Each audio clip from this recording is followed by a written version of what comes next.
what Joseph has demonstrated is that even though he can like get really excited about stuff and be sharing information before he should, I think he's grown by this point.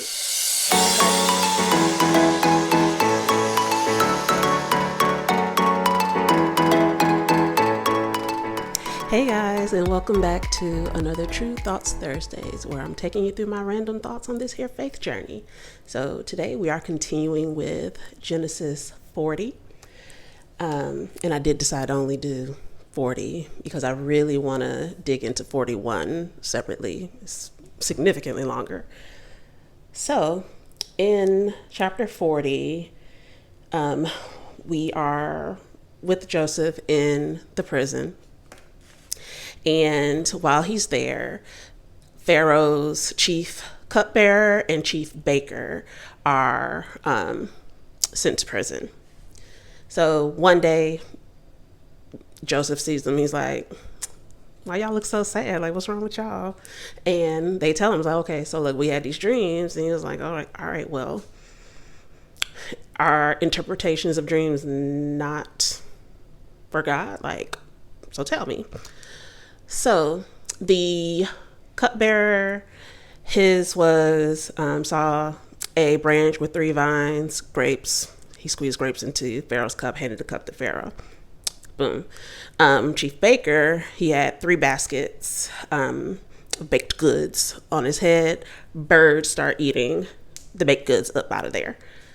So the cupbearer's dream was positive, essentially saying that in 3 days, he would be released and restored back to his original position. Whereas the chief baker was also 3 days. However, he was going to be executed. Fast forward 3 days, these things come true. And when Joseph was talking with or interpreting the dream of the cupbearer, chief of cupbearers, he asked him to remember him once he got up out of there, because he's like, look, I was kidnapped. I haven't done anything that deserves me being here. Please tell Pharaoh about me so I can get up out of here. And so after he gets restored, the chief baker gets executed.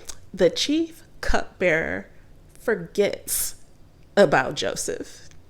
Now, to be fair, if you were like, all right, now I don't know if this man's interpretation is right or not, and then you find out it was, like, yeah, you're probably excited, celebrating, ooh, I'm safe.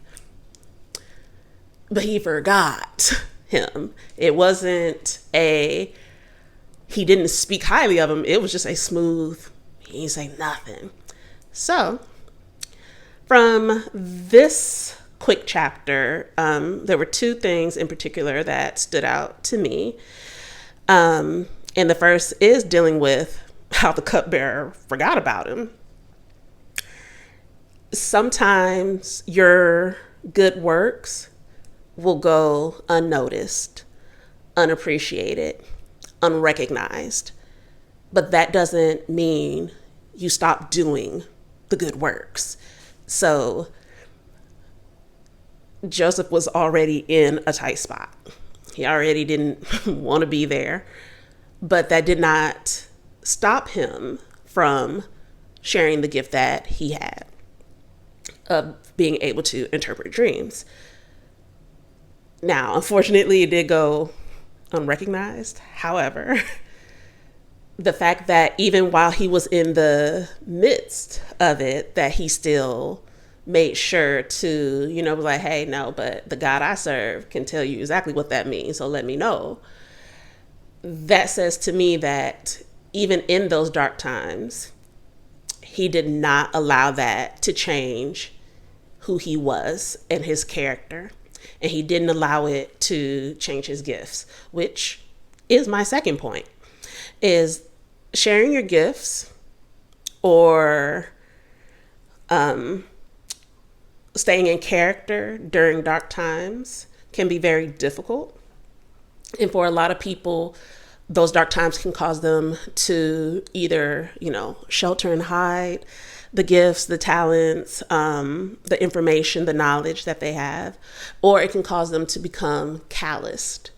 I noticed that Joseph checked on them.